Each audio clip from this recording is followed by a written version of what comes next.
Hi, everyone. Welcome to the Unscaled Travel Show. I'm Jeremy Long, your host, and I am so happy you have joined us. I'm here with my co-host and co-explorer, Amy. Hello. We are coming to you from beautiful Las Vegas, Nevada in the Diamondback Land Surveying Studios. And I think we have a very interesting show for you today because, you know what? I love scary stuff. I love paranormal. I love, and usually we save a lot of these for around those scary times of the year, but it's one of those times where I'm just like, you know what? It can be scary time anytime you want. And so I wanted to convey to a lot of you and start putting it in your minds, like America's haunted hotspots. So you can start making your travel plans, whether you get to travel around Halloween, or if you have a couple of weeks off in June and you just need to go somewhere and you're like, you know what? Scary stuff is always happening. I don't think ghosts really know that it's Halloween, right? You don't think they're like, oh, it's summer. I need to go take a vacation myself and come back. Yeah, I don't think like during the wintertime they're like working out like, oh, I got to get ready for next year or something. I think it's just, you just go whenever you have the time. And, we always talk about, we've done a lot of paranormal episodes and we always talk about just the mindset that people have, and they really love to follow, whether you call it dark tourism or paranormal tourism or however, people really just consume themselves with this. And so we want to hit some good things and like put them on your list, like some of the classics, some of the classic places, and then hopefully some other ones you haven't, visited yet. Operative word, right? Absolutely. Those classics, I guess, you got to start somewhere, say like Philadelphia at the Eastern State Penitentiary.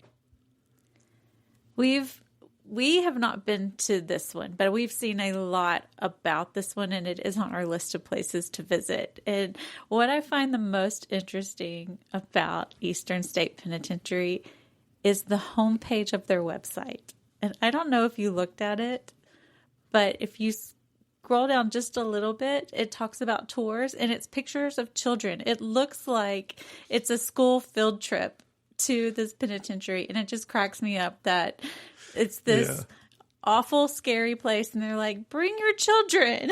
Come look at it. Look, you got to teach them while they're young. You bring them to places like this so that, they don't end up there later. Absolutely. And it's a great motivator too, because you could be like, well, do you want to go to the penitentiary? Then clean your room. How we threaten children, that's one thing that we do. So, Eastern State Penitentiary opened in 1829. And like most ideas in the 1800s, I think it came from a place of, from wanting to do good, but it's almost a fortress like prison. And it was meant to kind of reform inmates through total isolation.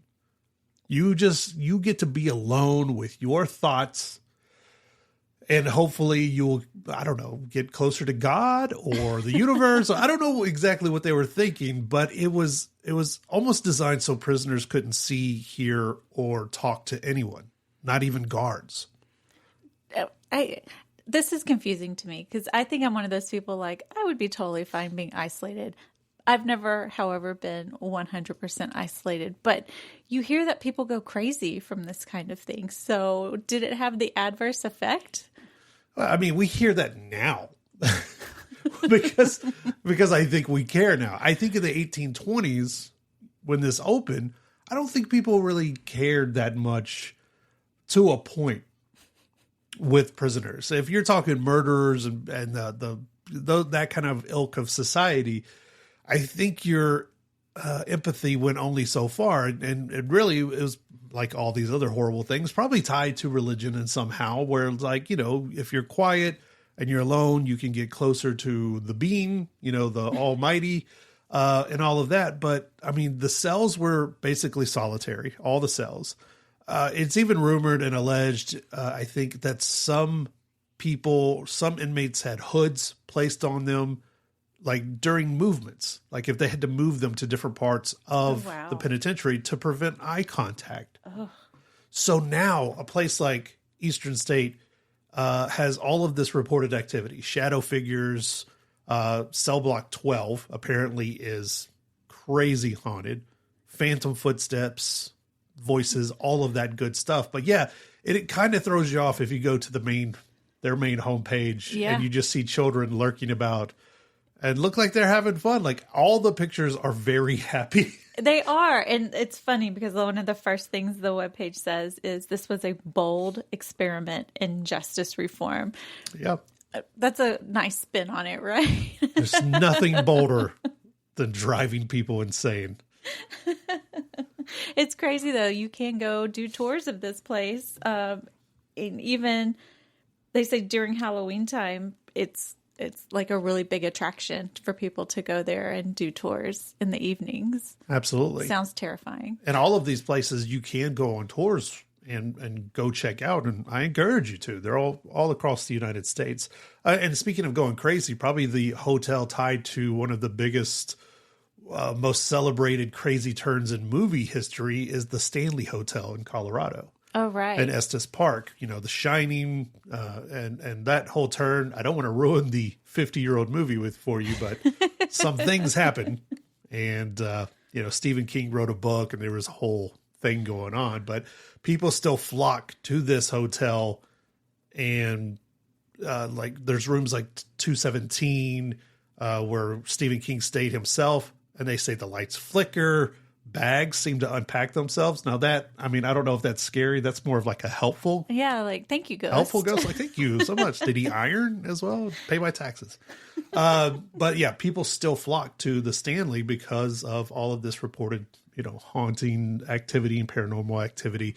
And so it just remains popular. And I think every year when people go back and they watch The Shining, it just kind of reignites. And so it's almost like a year-round attraction for the Stanley Hotel owners and for the people of Estes Park. So interesting. So I assume it was haunted before Stephen King stayed there, and that's what prompted maybe the book, because he didn't make it be haunted.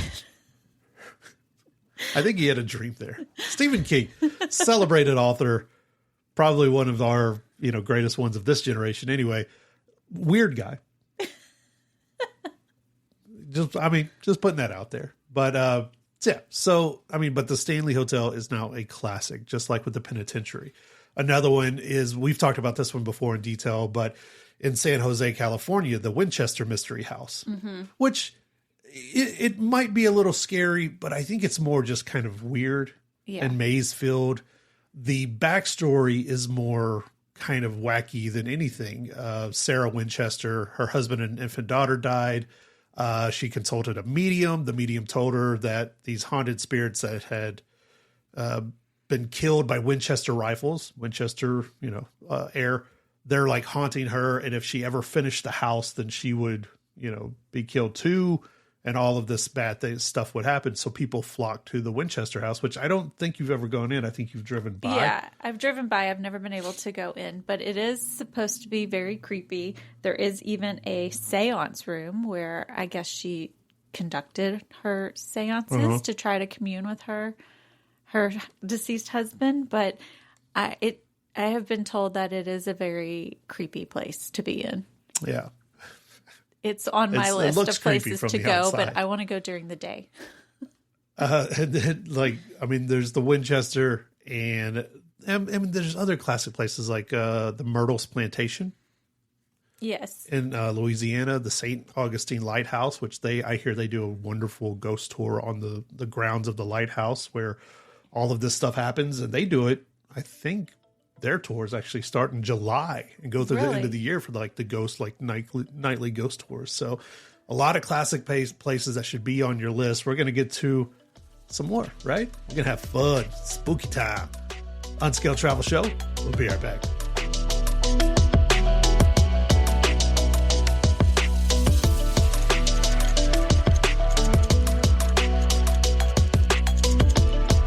Unscaled Travel Show is brought to you by Diamondback Land Surveying. For all your land surveying needs, contact Diamondback Land Surveying at 702-823-DBLS.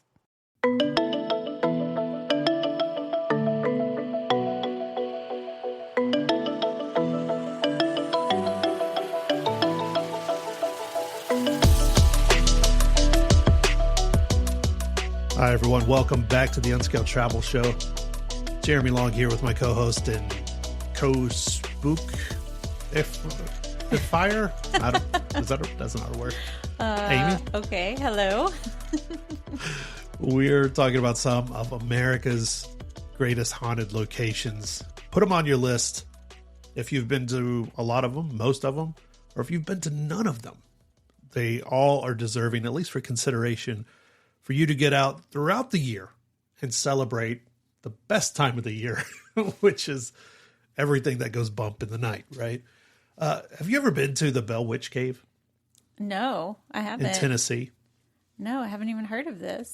This is another one of those kind of classic haunts, and I just kind of thought of it, just looking over and doing research and everything. But this one, and I've never been, but it's in Adams, Tennessee, and it's apparently so scary that it scared the pants off of a president Oh, really? of ours.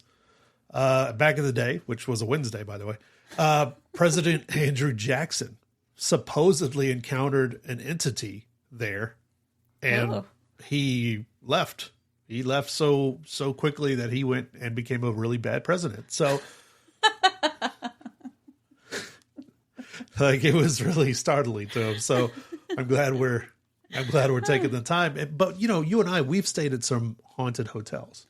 We always kind of end up at haunted hotels. We've stayed at places that are supposedly haunted. We haven't, or as far as I know, you haven't. I think you would tell me, come across any spirits, but we have stayed in places that have been creepy for sure. And one of the places on our list, I walked through what most people would call a cold spot. I don't know if you remember that, but we will get there in just a minute. I always think about the Concord's Colonial Inn, and the room we stayed in, the door didn't go all the way down to the floor. And I, at one point, I guess someone who worked there walked by, but I saw feet, like the shadows. Yes. And I was just like, done. I don't think I slept the rest of the night. I mean, I didn't find that place to be spooky, but I am like 95% sure it is haunted. It's haunted now. I left quick. Got my spirit.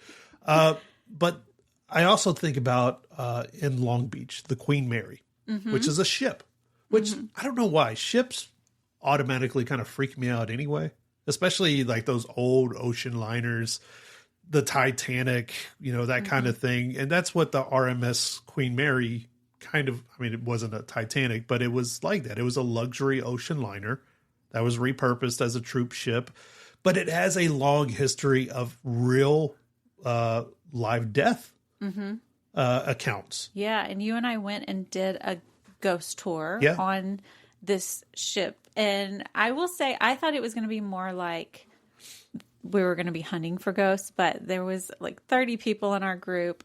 We all had lights, and that part wasn't spooky, but hearing the history of the people that have died. They even took us into one room where they had pictures of all the people who had passed on the wall. That, to me, was creepier than the supposedly most haunted room on the boat that we did go in, but there's like 10 of us standing in the room. What's a ghost going to do with 10 people standing What's a ghost going to do? That's how you get around ghosts. You just travel in packs. That's what happened with Scooby-Doo. Like if it's sharks. There wasn't problems in Scooby-Doo until they split up. And then all of a sudden there was issues. So stay with your group, right? But yeah, the Queen Mary, it actually during wartime, it hit another ship, one of its escort ships, cut it in half.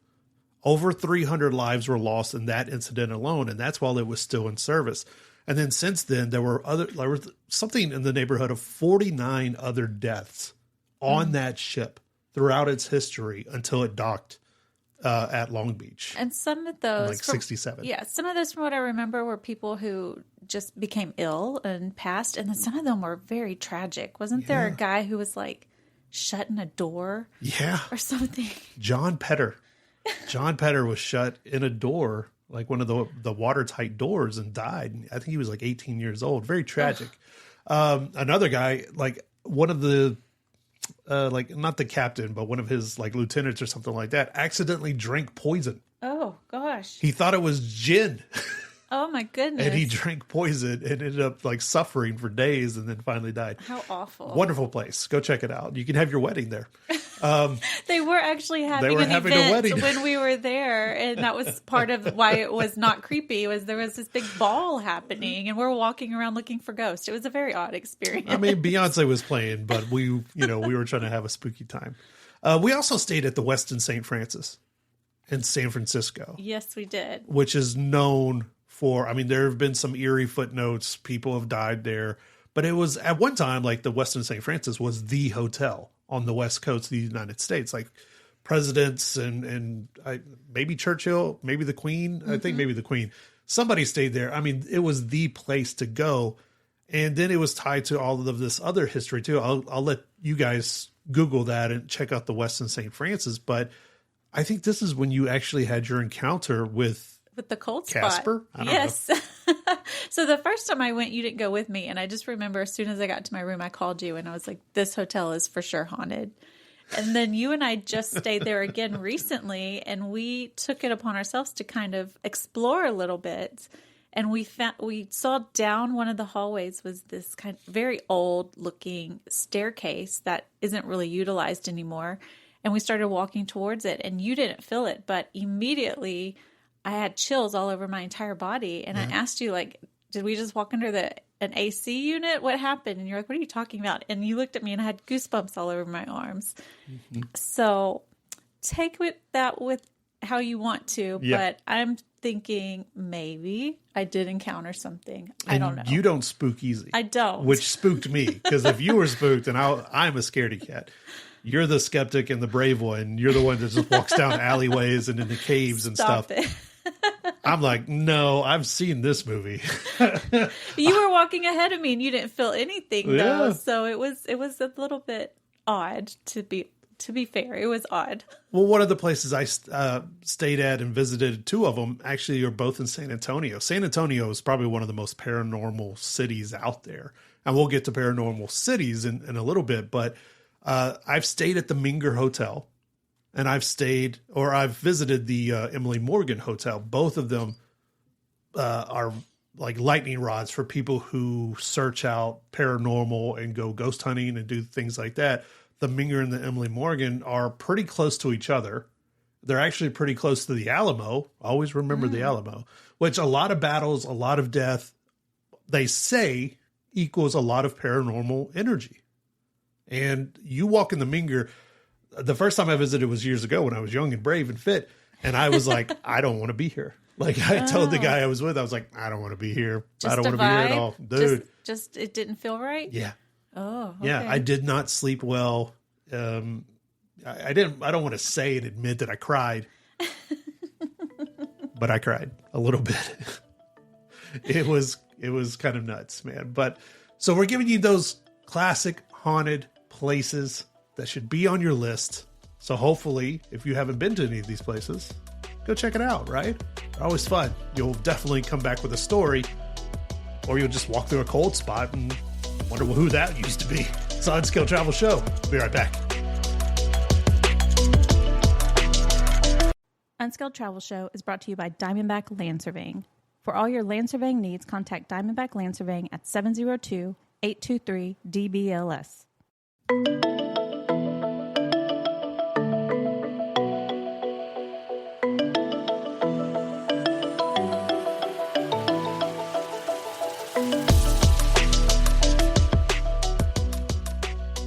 Hi, everyone. Welcome back to the Unskilled Travel Show. For all of our past episodes, interviews, check us out, unscaled.travelshow.com. Check out our new YouTube channel. It's growing. We've got some weird stories on there, too. We're talking, I don't know, haunted places in the United States. Because it was a sunny Tuesday, and you thought, let's talk about haunted places.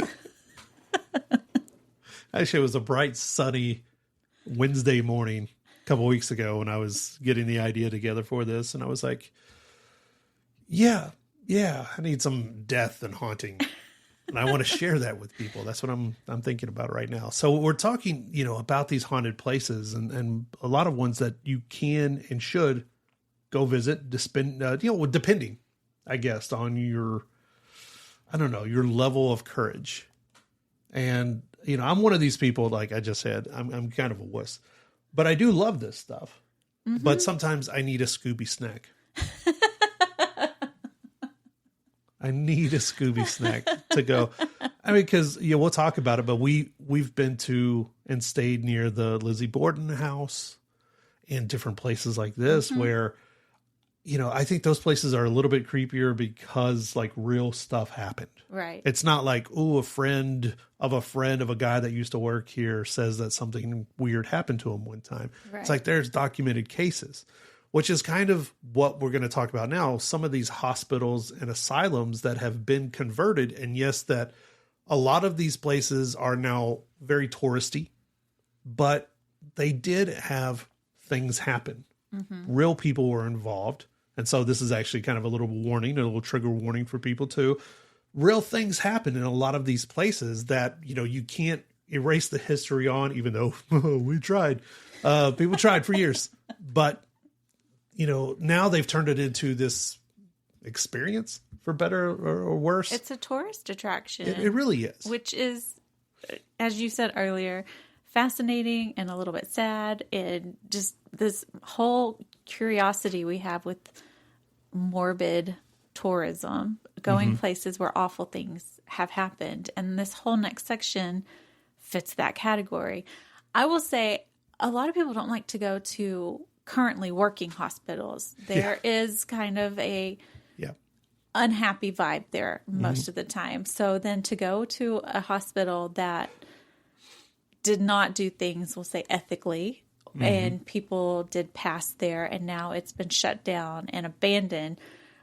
Just imagine that uncomfortable feeling amped up to 1,000. Yeah. And that's all of these places. Yeah.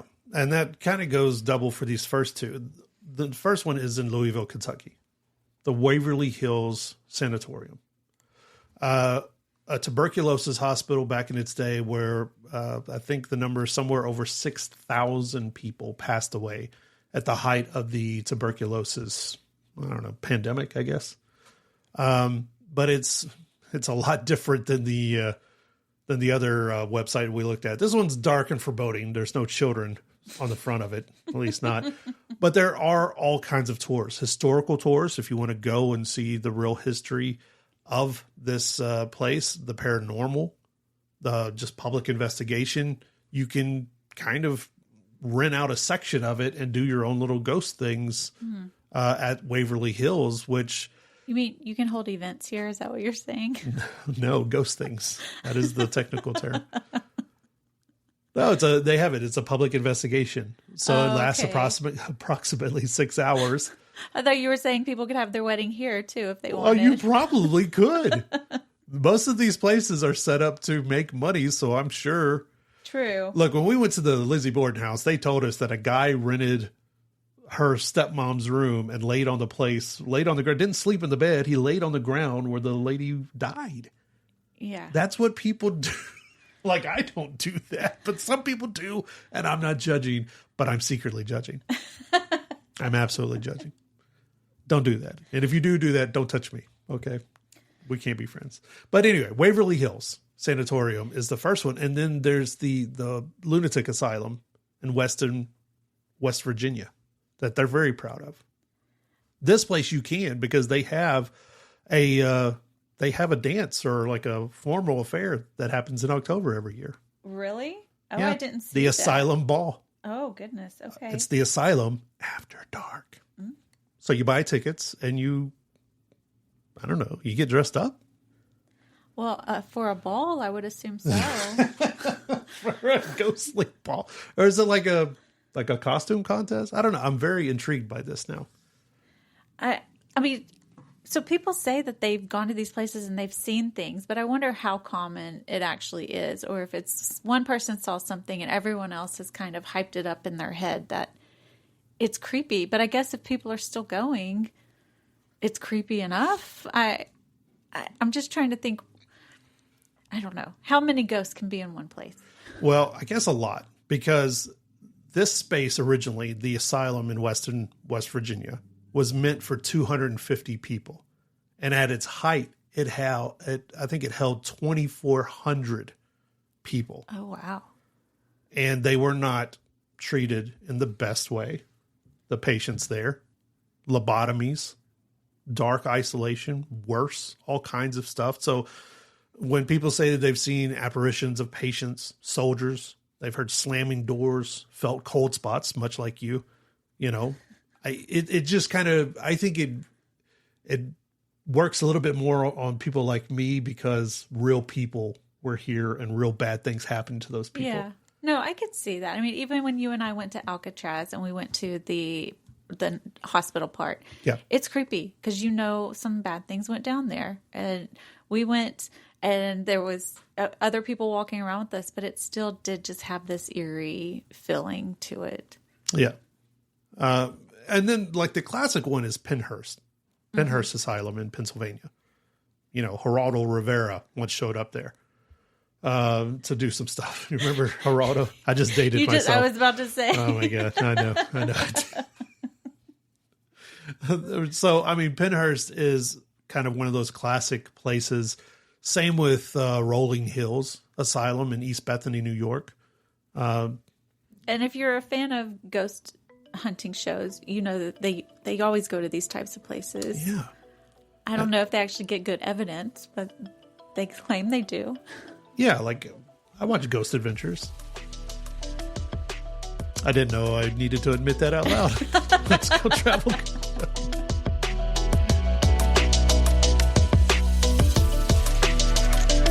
Unskilled Travel Show is brought to you by Diamondback Land Surveying.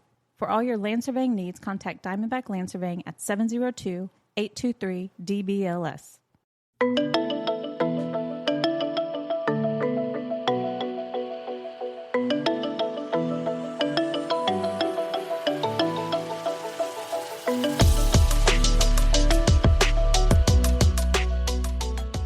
Hi, everyone. Welcome back to the Unskilled Travel Show. Jeremy Long here with my co-host and paranormal expert extraordinaire, Amy. Hello. She finds the cold spots, makes the ghost disappear. We're in beautiful Sin City, Las Vegas, in the Diamondback Land Surveying Studios. Las Vegas, I think because of the energy and everything, like maybe it's always changing. You don't really have too many ghost encounters here. No. Verified ones. I think Ghost Adventures did do something at one of the old hotels before they imploded it, but I was just going to say, we tend to destroy things once they get to a certain age, so not a lot of places for ghosts to hang around. But I was just reminded, when you were in Williamsburg, do you remember you took a photo and you sent it to our family and you're like, is this an orb in this picture? yeah.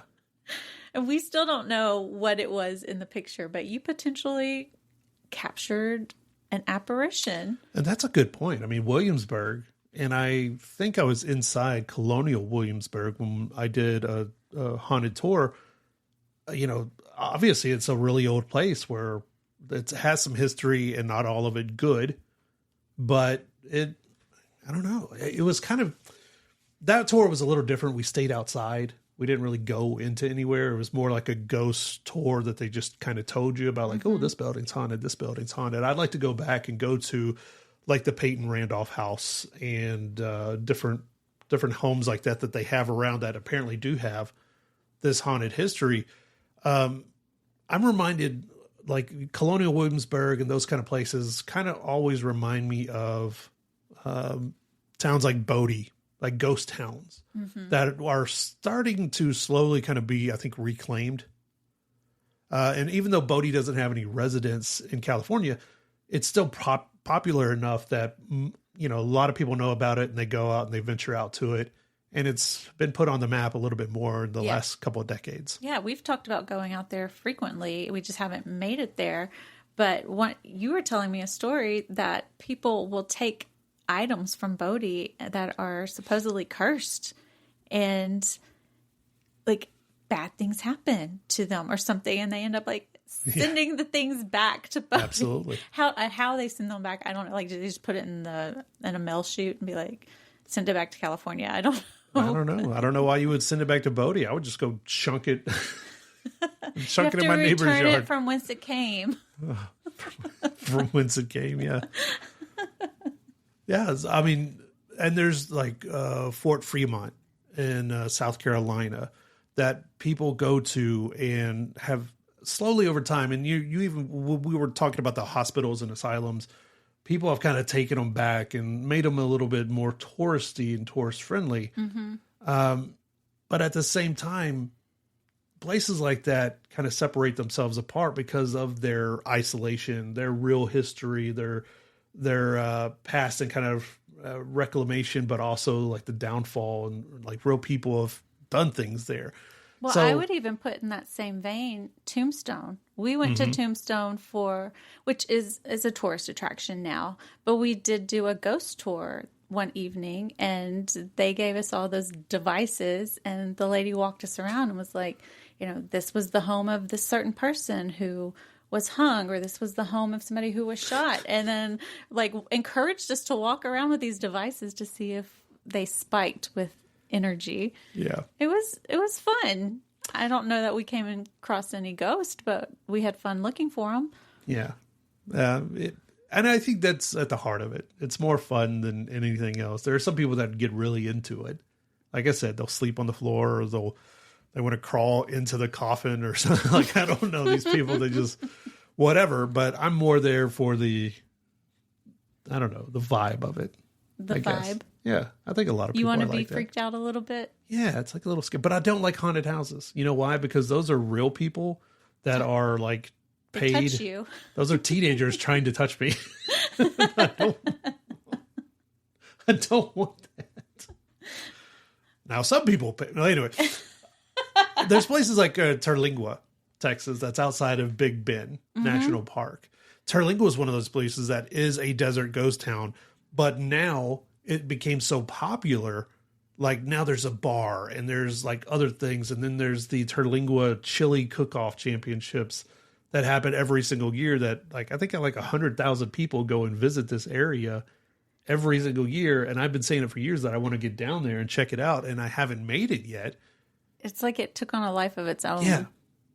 But just people are fascinated by the paranormal, and people are fascinated by I guess these areas. Well, I think you and I were talking not too long ago about everybody growing up with like a local ghost story or lore of like, oh, this thing happened in this area. And where we grew up, it was Sarah Jane, the woman whose baby died, and she haunted the road where the baby died.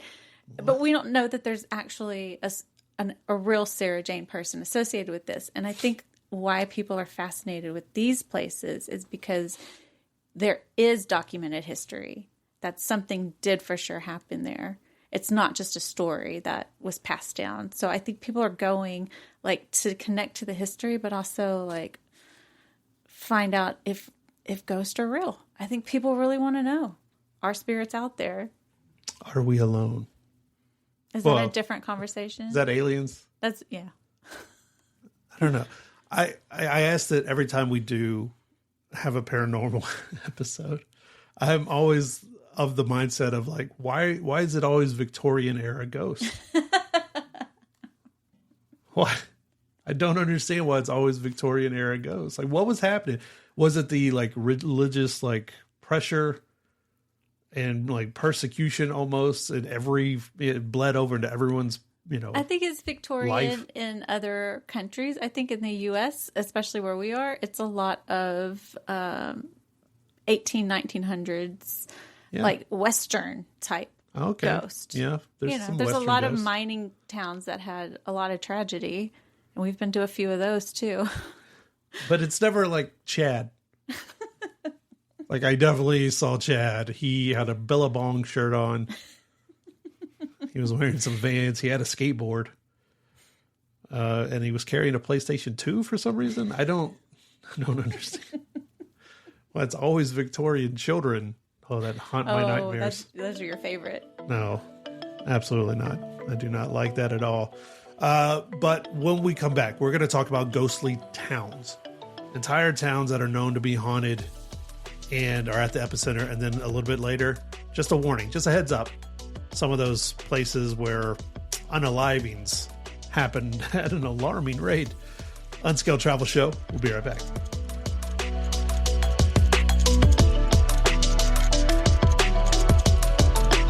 Unscaled Travel Show is brought to you by Diamondback Land Surveying. For all your land surveying needs, contact Diamondback Land Surveying at 702-823-DBLS.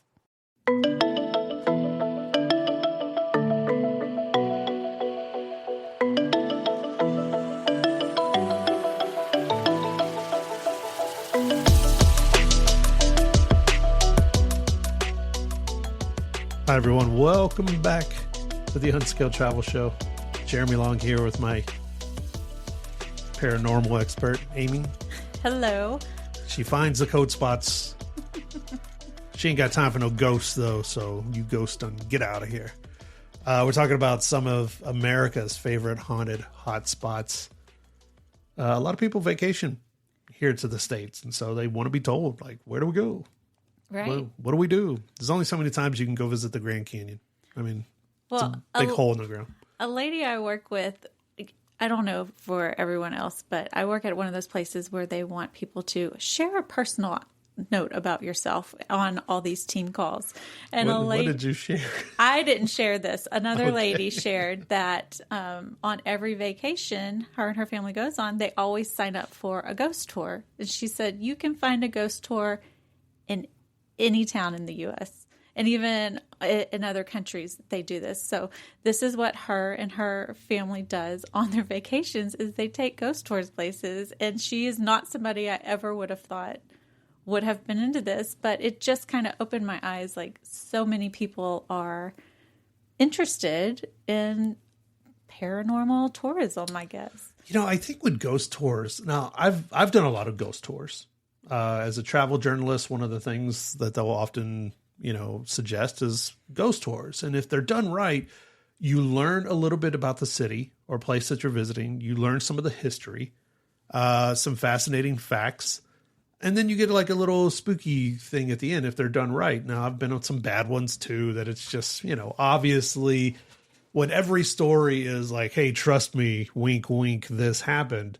It gets a little, okay, it's a little nutty. But if you can trace it back to real people and real things and the real history of that city, it becomes a little bit more real to people. It becomes a really fun evening or thing that people can do together. So like some of those classic cities, those haunted cities like Savannah, Georgia.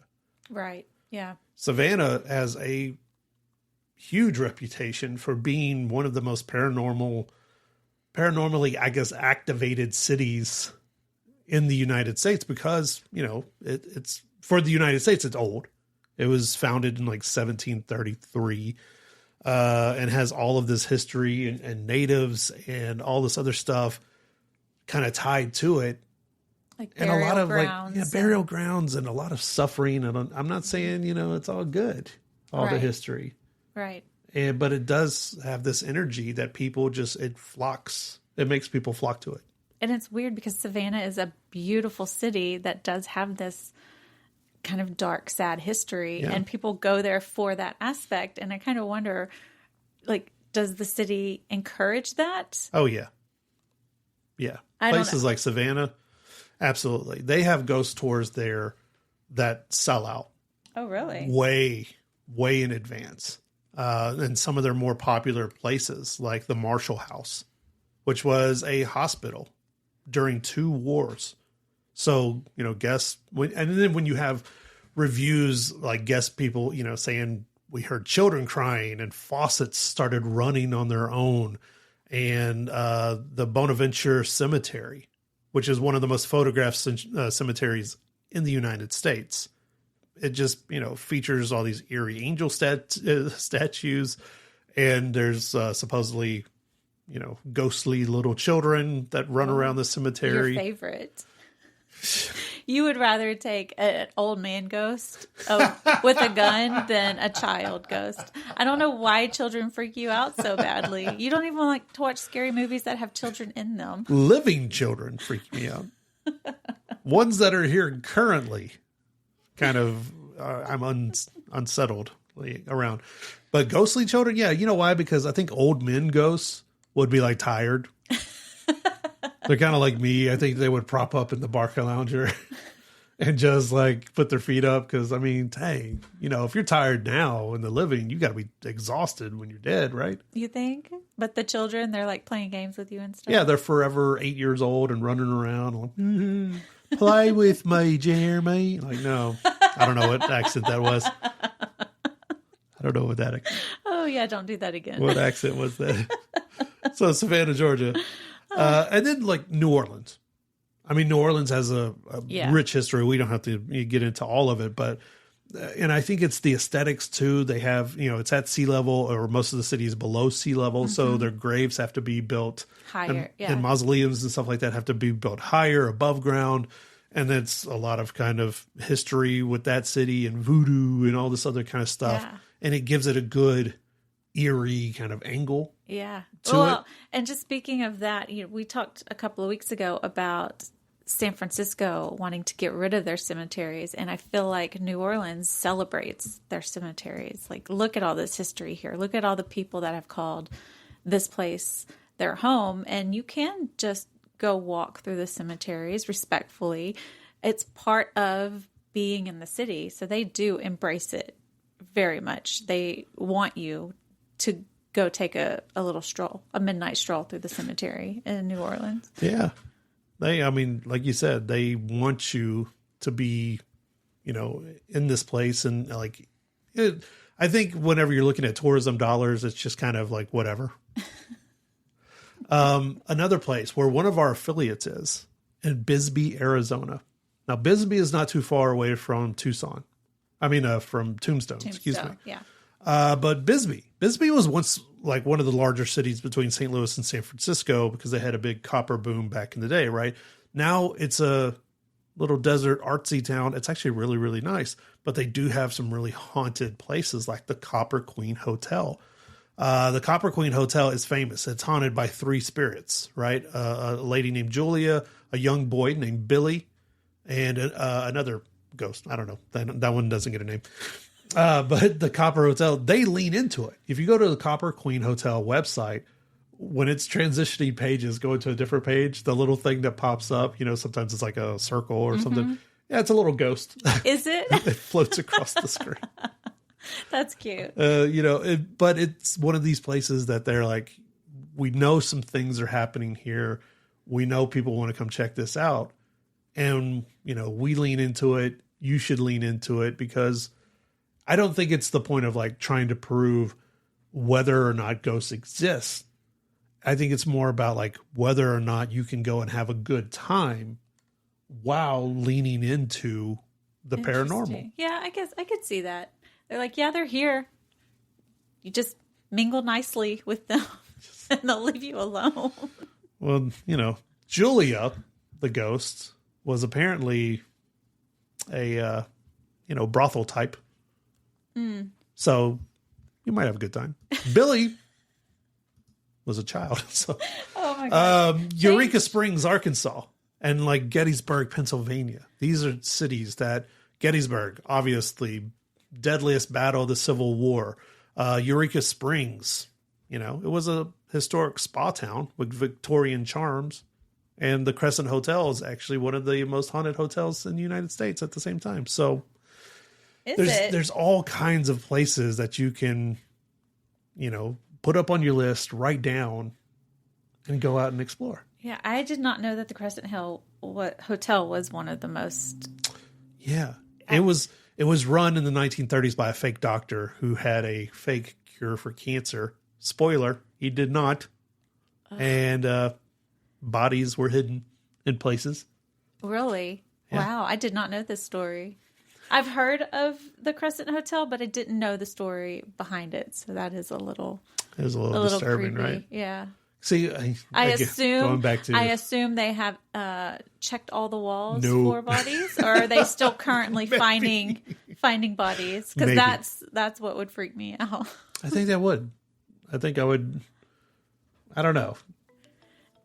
It would. No, if I can't deal with Victorian children, there's no way I can sleep in here with a body. With a mummy in the wall. People find mummies all the time, like in walls and stuff. Terrifying. Kind of nuts. If you just read the news, they find mummies all the time.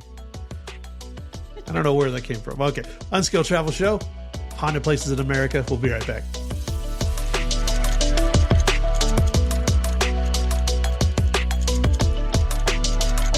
Unskilled Travel Show is brought to you by Diamondback Land Surveying. For all your land surveying needs, contact Diamondback Land Surveying at 702-823-DBLS.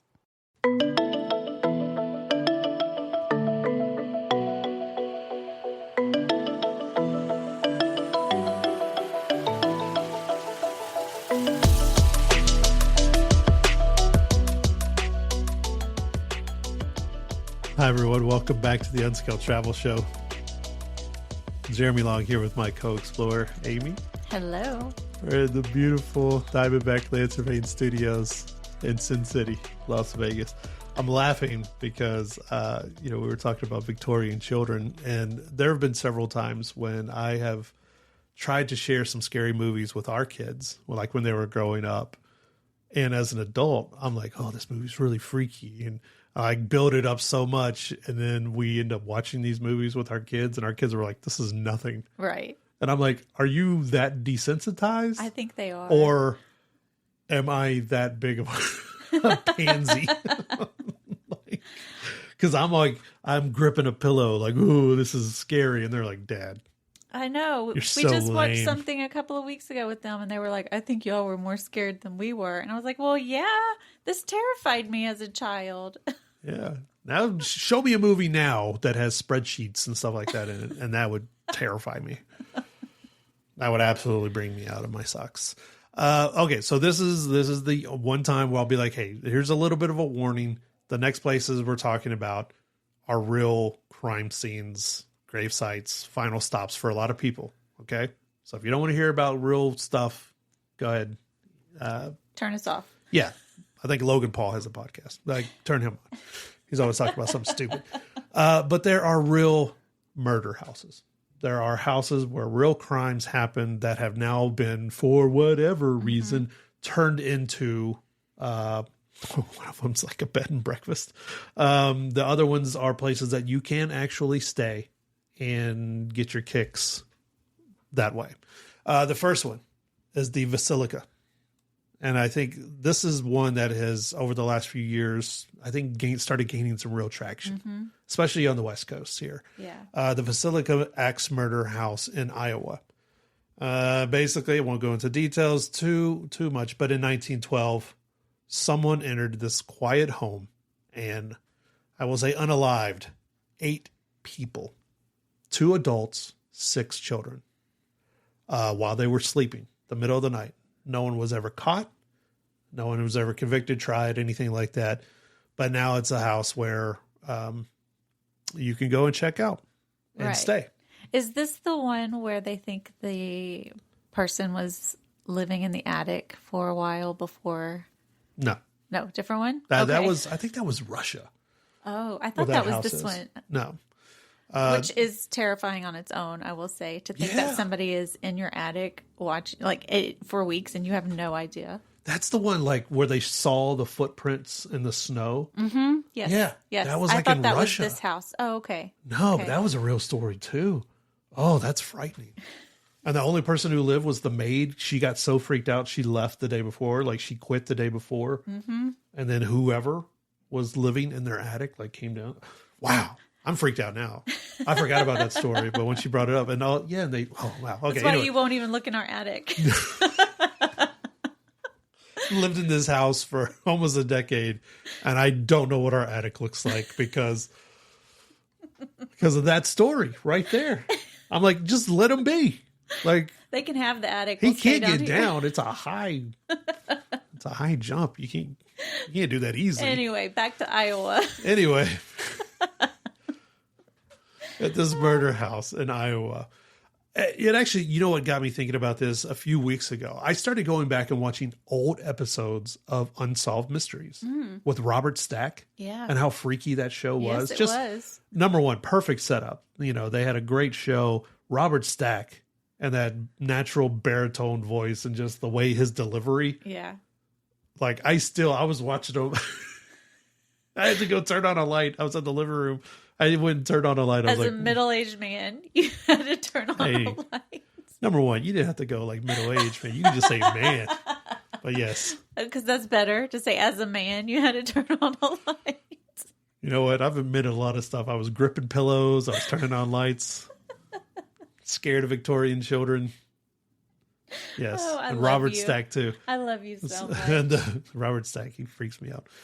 But they did an episode on this house. And this was years ago. That's before, I believe, the same company called U.S. Ghost Adventures. Not Ghost Adventures TV show, but U.S. Ghost Adventures owns this house. They also own the Lizzie Borden murder house. Which we've been to. That one we have been to. And the connection I thought you were going to mention was the connection they thought for a while between the Lizzie Borden house when they suspected the uncle. And then later on, the uncle lived in the same area, the Basilica, I Iowa forgot area. about that. And they told us that for a while he thought maybe he had something to do with this axe murder. Turns out he actually died like 3 months before this ever happened. I forgot about that. Yeah. Yeah. So they do have this kind of tie together. But the Lizzie Borden house in Fall River, Massachusetts it's a small Victorian home, but it's a place where 2 brutal murders did happen, right? In 1892, Andrew and Abby Borden, they were killed in their home while Andrew slept. Abby was already dead upstairs, allegedly. And they thought that their daughter, Lizzie, well, she was accused and acquitted, but all signs point to if she didn't do it, she knew who did do it. Yeah, exactly. The creepy part is both of these houses, they not only offer tours, you can stay there overnight. As you mentioned earlier, we were told a story about the Lizzie Borden house and someone staying there. We did not stay overnight in that house, but we were there for about 4 hours after midnight. It was a little bit creepy, to be honest. And they even tried to call some of the ghosts. Remember, we were all down in the basement? Yeah. And they were trying to call ghosts out. I had walked away when you said that the voice box said our daughter's name. Do you remember? Yeah. That in itself freaks me out. Like, I don't really believe in that stuff, but whoever was running that, I don't know. Did they do some research on us to find out what our kid's name was? It was very active around me, too. It was. It kept giving me little prompts and asking questions. And it kept saying something, and I don't remember now. But it had something that it repeated a few times. But it was whether you fall on one side or the other about belief, it was a little unnerving at the time. Good word. And it is, again, like it unnerves me more because something really did happen. Like, it's not the same couch, obviously, where Andrew was killed with a hatchet, but they do have a similar couch right there, and you can sit in the same spot. And underneath, if you go into the basement where they still have the wood floors and everything, they'll point out allegedly where some of the blood it's still dried into the wood. Dried into the wood. Yeah. And you can just sit there and look at it like, well, I don't know if anyone's tested it, if anyone's licked it or anything. Oh. How do you?